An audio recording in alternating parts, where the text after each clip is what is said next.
Good morning, everyone.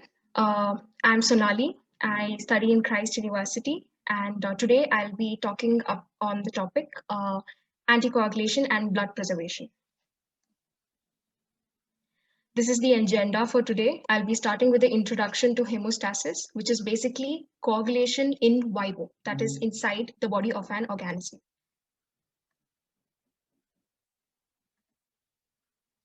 So, what is hemostasis and coagulation? So, hemostasis is a process which takes place when you have a cut or an injury, and it stops the flow of blood outside the body or within the body.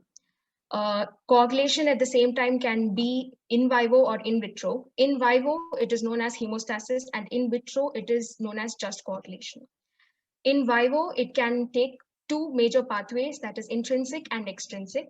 And hemostasis consists of three major steps, which I'll be talking about in the next slide. It has many advantages and disadvantages in both in vivo and in vitro. Now, thinking about or talking about hemostasis, we often consider it to be a very beneficial process because it stops bleeding, but at the same time, it has many disadvantages. So this is the first step in the process of hemostasis, which starts with vasoconstriction. So vasoconstriction is basically narrowing of the blood vessels. And this is the point which this process points or marks the location of injury. And it just reduces the flow of blood at that region. The second process that we can see is platelet plug formation. So platelet plug formation is like locking the system and not allowing the blood to flow out any further. And it is a plug that is formed by platelet activation, or it is started by platelet activation. And it involves many factors adhering to it. And it forms a very adhesive and filamentous type of cover on the injury. The third step that we can see is coagulation cascade. So coagulation cascade consists of two major pathways, as I said earlier, intrinsic and extrinsic, and it contains and it consists of several proteins facilitating it. So these are known as plasmid factors, and the main goal of both the pathways, intrinsic and extrinsic, is to activate factor 10A or XA, which is basically activated factor X or 10. So as I told earlier about the intrinsic and the extrinsic pathway, intrinsic pathway is something that takes place inside or within the vascular system, and extrinsic pathway takes place when there is an injury outside the vascular system. And intrinsic pathway causes blood trauma, whereas extrinsic pathway is activated by tissue trauma. So blood trauma leads to the activation of factor 12, and this leads to activation of factor 12, that is 12A, and that further leads to activation of successive factors, that is 11A and then 9A, and then 9A in the presence of calcium activates factor 10 to form 10A, and 10A in the presence of calcium again activates prothrombin. Now we need factor 10A, we need factor 10A mainly to activate prothrombin, because thrombin and fibrin are the two major components we require to stop the blood from flowing. So this is a common process that takes place in both intrinsic and extrinsic. Extrinsic is very short because it has to be a very quick process in order to stop the flow of blood outside the body. Extrinsic majorly consists of only factor 7, activation of factor 7 to 7A, and then tissue trauma to form 10A. And then 10A in the presence of calcium and factor 5 promotes the activates prothrombin to form thrombin. And thrombin acts as an activator in turn to activate fibrin from fibrinogen. and this forms a stable fibrin clot.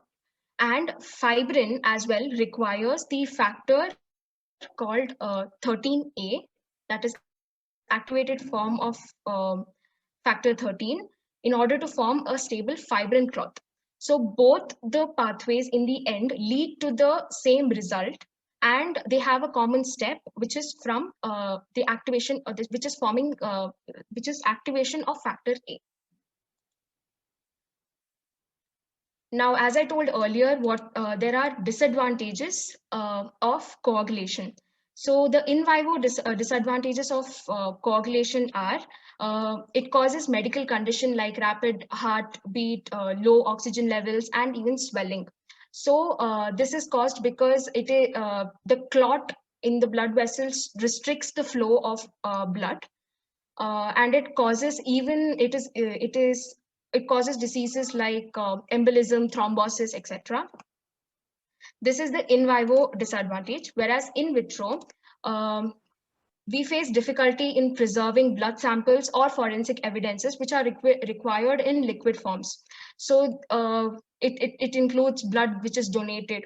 So and also there are nearly 6 lakh liters of blood that is wasted every year in India, which is a donated blood which is wasted every year in India. So this number clearly shows that there is a need to bring better preservation techniques. So here's my research question. Have you ever thought, when we have such a nice system of for coagulation, etc., why can't we stop the blood from flowing when a mosquito pierces through our skin, or when a leech is on our skin? Why doesn't our body just give away those coagulating factors and stop the suction points or sites, and such that the mosquito or the leech could never suck blood from us? So why do you think, what stops our coagulation factors, and what enables the ease of flow of blood into these organisms? So the insects which basically feed on blood are known as hematophagous insects. And the answer to that question is, when these organisms, or when these insects specifically, are feeding on blood, they have this extensive technique of, they are using their saliva. And we know that when uh, a mosquito pierces through our skin, it uses its saliva at the proboscis, which contains anticoagulants, which nullifies the effect of our coagulants. So this causes ease of flow of blood into the insects. And we can use these anticoagulants present in leech, tick, or mosquitoes for various purposes, because we know that not only can they easily feed on our blood, but also store it within them. So these are some of the anticoagulants that are present in saliva: heparin, decorsin, antistatin, and amblyomine. Heparin is actually used in drug development, but since the 1980s actually, but it's been showing many negative effects as well. So we'll be seeing more about antistatin and amblyomine. So why do we even need this? Like, why do we even need to get an anticoagulant? So we already have preservation techniques, isn't it? So we need these better preservation techniques, because we see that different components of blood have different storage times. For example, RBC can be stored only for 42 days, whereas platelets can be stored only for 5 days. So if a person who's suffering from lymphoma needs a transplant, first of all, they need a blood which is fresh, and they need to take the platelet, and then they're going to check if the platelet is okay for the patient or not, suitable for the patient or not. And if the platelet count is less, or if the platelet is not in a good condition, then that person will not get the blood. That blood or that blood which is donated goes to waste. And then plasma has considerably good amount of time for preservation, that is 1 year. So here mainly, although 42 days is also very less for RBC, we are trying to extend the shelf life of blood in general so that all the components stay fresh.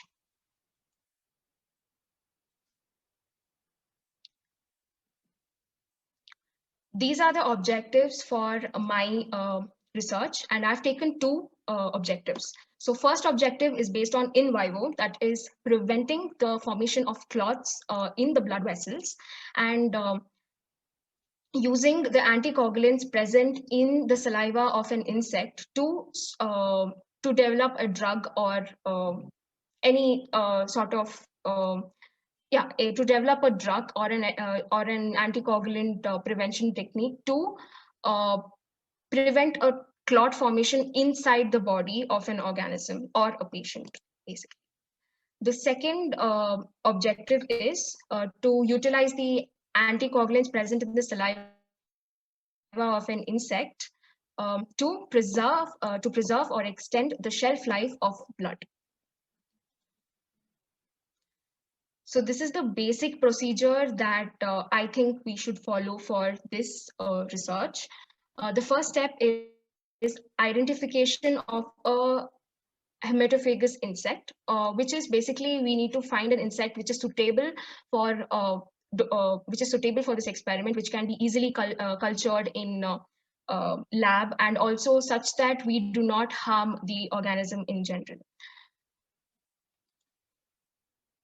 The second step is identification of the anticoagulant and extraction of that anticoagulant agent. This can be done by techniques like cloning, that is identifying the anticoagulant agent, anticoagulant coding gene in the salivary gland, and cloning it to a bacteria or a host cell so that we can produce the protein in laboratory. The third step is to collect blood samples from all different blood groups, that is such that so that we can check that these anticoagulants are suitable for all blood types. The fourth step would be testing the efficiency of anticoagulant agent with blood.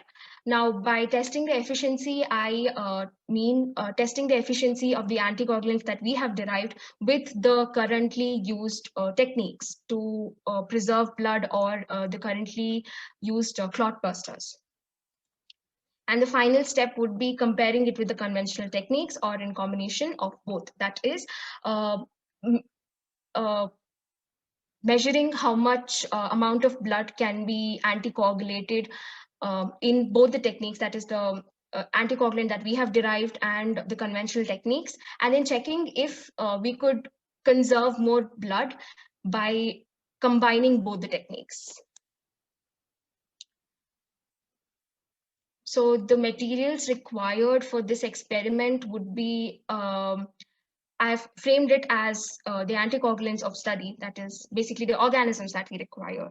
So as I told earlier, we'll be focusing more on antistasin and amblyomine X.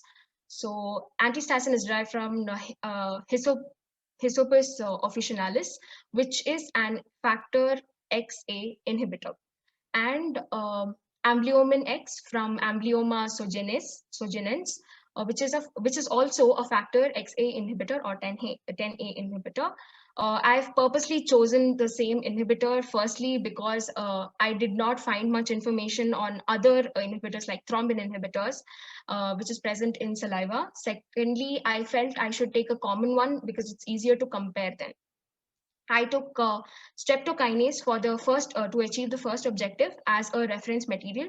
So streptokinase is currently even used in drugs. It's derived from Streptococcus pyogenes, and it basically activates plasminogen. So plasminogen is an inactive form of plasmin, and plasmin acts as a natural anticoagulant, which is even present in our body.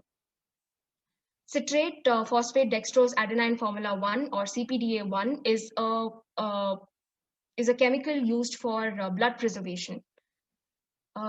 So the procedure that we're going to follow for the first objective, that is in vivo objective, where it is by deriving antistasin amblyomin and cloning it using recombinant DNA technology. And the agents used, agents including streptokinase, are exposed to a coagulated blood sample. So in the first procedure, we are going to use a coagulated blood sample so that we can see how faster and how much amount of blood can be anticoagulated using both using all three agents, that is antistasin, amblyomin, and streptokinase. The time taken by each agent is noted, and the observations are made for different concentration of agents, so that we know what do we need adequate so that we can compare what concentration of streptokinase will work better and which concentration of amblyomin or antistasin will work better at the same concentration. And the second procedure that we can follow is that we are following for the second objective, that is in vitro, that is blood preservation, is antistasin and amblyomin. Same thing, we are deriving it using cloning and recombinant DNA technology, and we are comparing it with CPDA. But in this case, we are going to use uncoagulated blood sample itself, so that we can see for how long we can preserve this uncoagulated blood. And in procedure 1, we are going to follow in vitro conditions, and in procedure 2, it's in vivo. In procedure 1, we are going to follow in vivo conditions, and in procedure 2, it's in vitro. So, and we need the specific pH as well.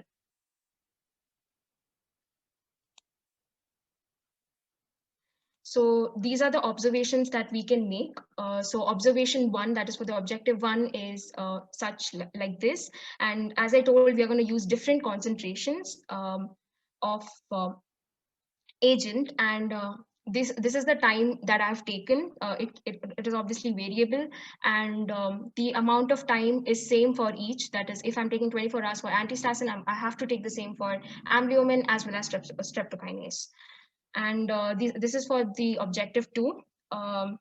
This is what I mean by combination. That is, first I measure for antistasin and I check how much amount of blood could be preserved for so and so time, and how much amount of blood was preserved in CPDA for so and so time. And the same was calculated for both in combination. And the same thing can be done for amblyomin CPDA and amblyomin plus CPDA.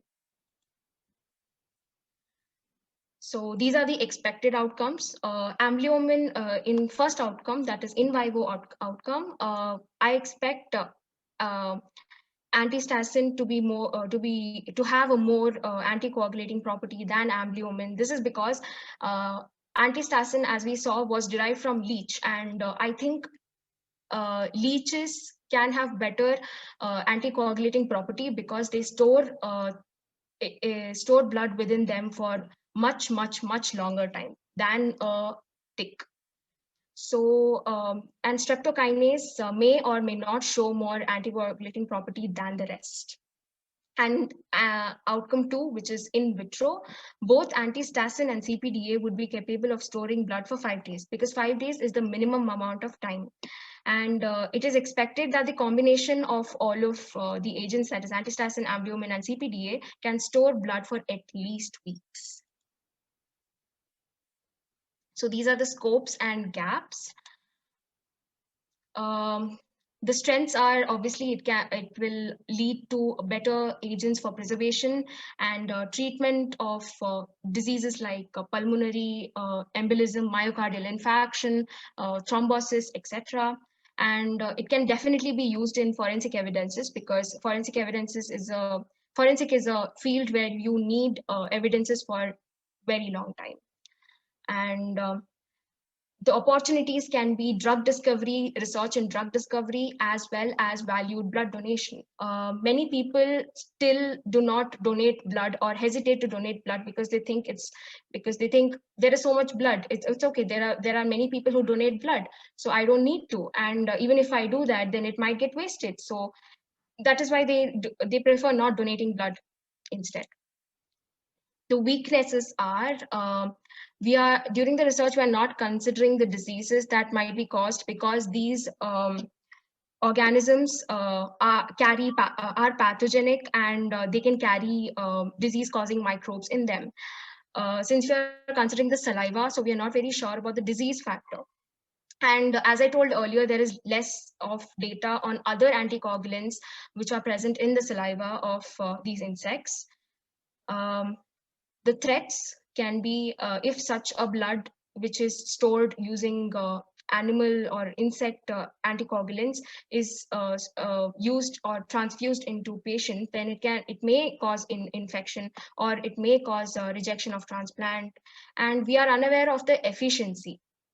And since we know the saliva and the blood have different pH, we do not know if these anticoagulant agents are capable of altering the pH of blood. So these are some of the references that I went through. Thank you so much, and I'm open for questions now.